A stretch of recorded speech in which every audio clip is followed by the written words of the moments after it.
We're going to get through the most crucial moments of the trading day that really nothing happened. I was just going to say, I am so bored. What a boring day. Like, bring on the earnings, bring on Walmart tomorrow, bring on retail earnings. I just need something. She wants Cisco in just a few minutes. I mean, look, the S&P 500 searching for direction much of the day, moving between gains and losses more than a dozen times. You can't really count. It happened so many times today. Yeah, I mean, this is definitely the case. But, you know, we need some boredom after the drama of April. Like, it's not such a terrible thing to have the S&P 500 up just kind of marginally, although there is a lot of movement in the yield space, which Alex will get to. Yes, definitely movement in the yield space, and I guess non-movement in the dollar space is kind of a good way to put it. But also, we were just talking about this with Steve Sosnick of Interactive Brokers. Just the idea, have we finally seen the hedge funds and the funds like CTAs and volatility control funds re-rate enough, or are they still in the market having to buy? And is that sort of distorting any sort of fundamental read? I love that you went there, because Eric Weiner was on with us and he had talked about, I think it was at Goldman Sachs, their trading desk, talked about the hedge funds with, you know, some of the activity that we've been seeing, certainly in the move up, has been short covering. So, you know, is it conviction or just kind of covering your trades? He also made the point that, look, there are people out there who argue could be a calm before a storm. Or, you know, this trade war has really just been delayed at this point. No real resolution as of now. Right. We've got 90 days, or actually, 87 days at this point, until we get more resolution on what's happening between the U.S. and China. And for now, though, calm is where we're at. We're obviously still settling out here, but the S&P pretty much flat. The Nasdaq outperforming, up 0.7%. Dow Jones Industrial Average down by about 0.3%. I gotta say, though, it's not widespread, because the small caps, the Russell, down by about 0.9%, and the equal weighted index for the S&P also trading a little heavier, down 0.6. What's the conclusion? It's a tech-driven rally. Yeah, exactly.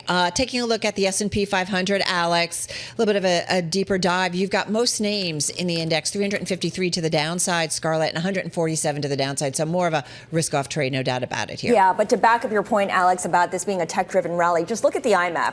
There's 11 sectors in there, and 3 of them are in the green. Which 3? Communications services, infotech, and consumer discretionary. That's where all the Mag 7 names are housed. And because of the size of infotech, that's what's helping support the S&P 500 overall. On the flip side, healthcare stocks losing 2.3% as a group. Materials also down about 1%. All right, and maybe a positive sign. We actually had an IPO that did really well today. Yay! I know, exactly. It's like opportunity, come to market. eToro, this one at its highs, up almost 43% in today's session. Its first day of trading as a public entity, closing with just shy of a 29% gain. We should point out the trading and investment platform and some of its backers raising nearly $620 million. It was an upsized IPO, so that was also another positive sign. I'm going to move on to Supermicro, because this one, it is your biggest gainer in the S&P 500, and it was also active in the NASDAQ 100, a gain of about almost 16% here. This after a Saudi Arabia-based data center company, DataVolt, signs a multi-year partnership agreement with the company. Stock has rallied like more than 40% this week. It's on track for its best week since November. So a lot of attention on that one. And so, yeah. Popping to the upside. Another name that plays certainly into the tech space, we're talking about AMD. This is your second biggest gainer in the NASDAQ 100, and it is your second biggest gainer, I believe, fourth biggest gainer in the S&P 500. So again, an outperformer, up about 4.7% today. The company's board approving a $6 billion share buyback plan, about 3.3% of the company's current market value, according to our Bloomberg data. So that was a big deal. I also want to point out B of A saying NVIDIA and AMD have big opportunity related to AI infrastructure projects with Saudi Arabia. All of that news out of the Middle East, a lot of it has had to do with chips and AI developments. And one more I just want to mention, because Alphabet, it was also a top gainer in the S&P and NASDAQ. It was up about 3.7% in today's session. In terms of news, Benzinga highlighting a Davidson analyst who said in an interview with Yahoo Finance, there's a whiteboard on that one, proposing that Alphabet should contemplate splitting up Google's various businesses to enhance its overall value, and said that the value could skyrocket to over $3 trillion with a Google big bang breakup over isolated spinoffs. So I don't know, just some interesting speculation there. All right, you had an easy job with the gainers today. I had to search far and wide to find a few stocks You scrounged in a couple the of red. up. What'd you say, Scarlett? You scrounged them up. I did. I scrounged them up. I'm going to have to explain a few of them. I want to start with Lockheed Martin. Shares felling after the company's management said in an industry conference earlier today that they see some, quote, additional cost pressure on their classified aeronautics program.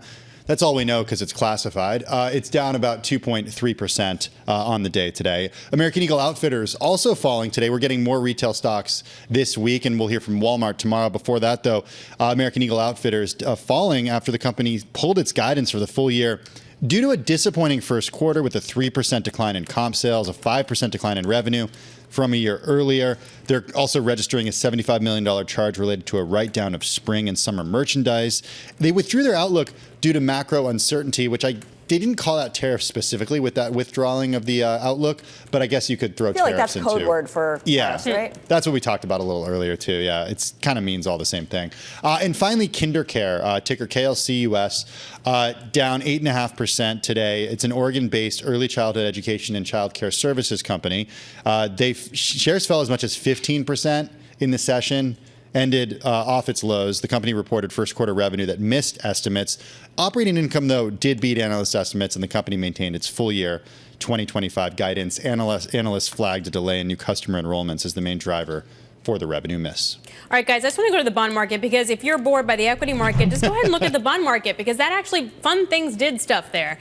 You had the front end bond market up by about 5 basis points, the back end up as well, about 6 basis points. So the whole curve hasn't gotten any steeper, but the whole curve is re-rating a bit higher. I kept hearing how 4 was going to be that top on the 2-year, but we're above that now. Both of them for the 2 and the 10, they're at the highest level since the end of February. And is that a reaction to the GOP tax bill in Washington, or is that just some sort of rebalancing, or is that position resizing as we continue to get this data coming through? All right, guys, let's get to some earnings crossing. We're talking about Cisco. Let's go right to the red sticky because it's about the outlook. So the company sees fiscal year revenue $56.5 to $56.7 billion. It had seen 56 to 56.5. So a little bit of a movement to the upside. The stock is moving just a little bit higher as well, up about 0.2%. The company also seeing fiscal year adjusted EPS of $3.77 to $3.79